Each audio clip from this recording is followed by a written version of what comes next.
something else that goes on with stigma is blame and regret. I mean, how many things have we done? How many things have I done drinking that have caused an amazing amount of pain and regret? And, for the thing for me, I keep getting challenged, especially now, but getting challenged about people and, how dare they be like that? Or, based on their track record, we think that this X, Y, or Z is going to happen, and it's just catastrophizing in a lot of ways. But, here's the thing I said the other day to somebody is, I have to believe that people can change, right? I have to take them as they are today, but on the faith that they can change and that they're working towards change and what they will be tomorrow. And that doesn't mean I'm not building a new track record for them, right? But I can't ask people to take me at face value on who I am now and forget the last 20 years if I don't do that to other people myself, right? I have to believe that people can change. And the more that I'm around people that are changing, the more my faith is renewed in that. So I guess my question on that is, how do you deal with, you have your own guilt and regrets, right? But how do you deal with looking at other people like that? Honestly, that's awesome. So what I've discovered is that cynicism is a defense mechanism. Cynicism is a defense mechanism. And like when I spent my time as a cynic, I did so because I was terrified of being let down. Why am I afraid of being let down? Because I'm making myself vulnerable. And if I make myself vulnerable, then I'm open to what? Regret, heartbreak, etc., etc. But I'll go even deeper than that. Remember when I talked about victimhood? See, when I was nailing myself to the cross and I was carrying the sins of the world, see, I could give you 1,000,001 excuses for why I drink the way I drink, why I lie so much, why, like any just crappy behavior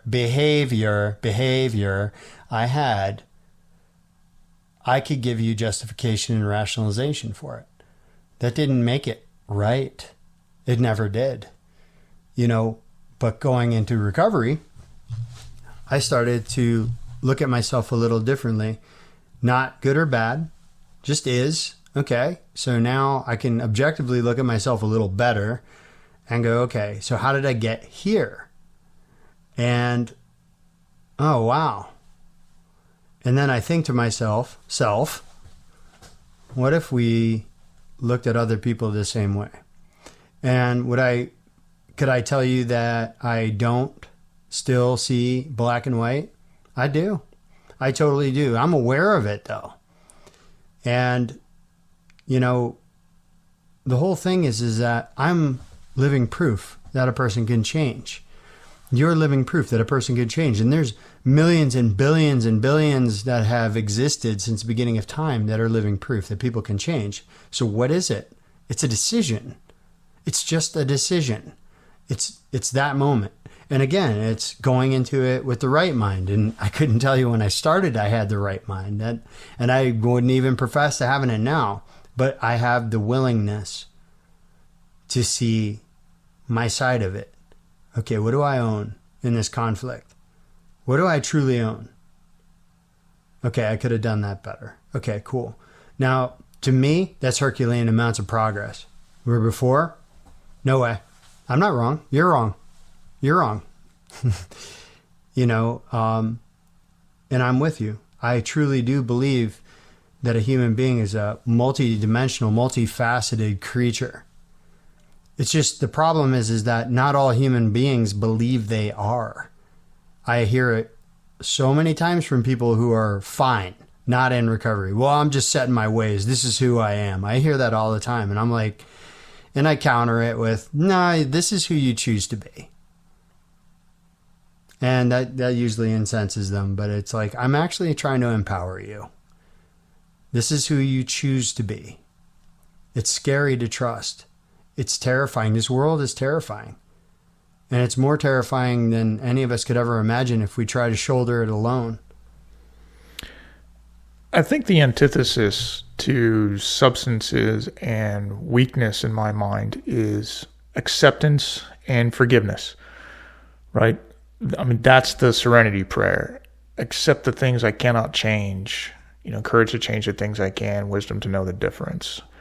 It's about acknowledging reality.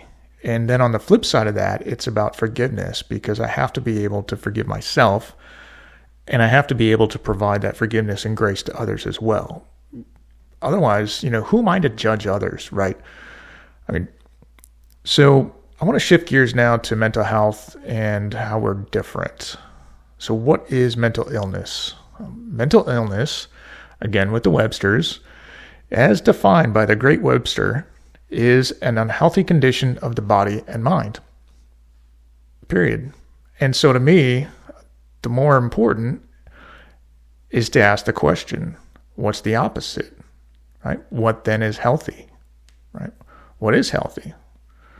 Well, depending on your background, culture, upbringing, a normal, healthy person, or what's normal and healthy, may be very different things, right?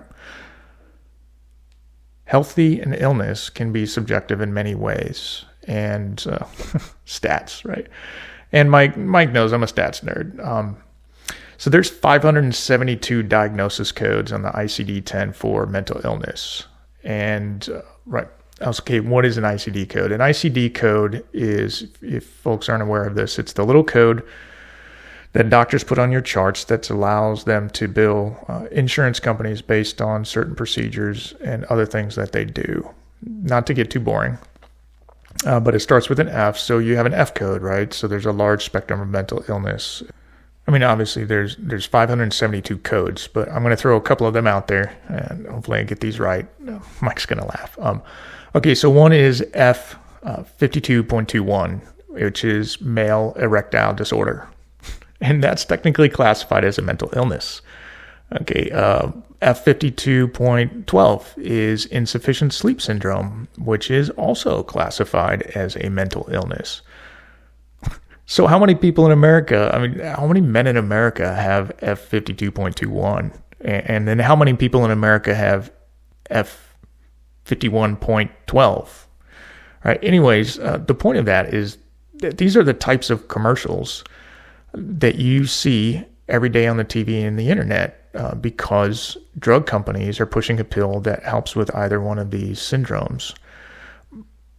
But those are acceptable mental illnesses, right? And the problem that I have with it is somebody decided that male erectile dysfunction was an acceptable condition of the body to such a degree that we're going to throw an advertisement up on primetime, right? But if I say bipolar and lithium, I'm not going to get anywhere,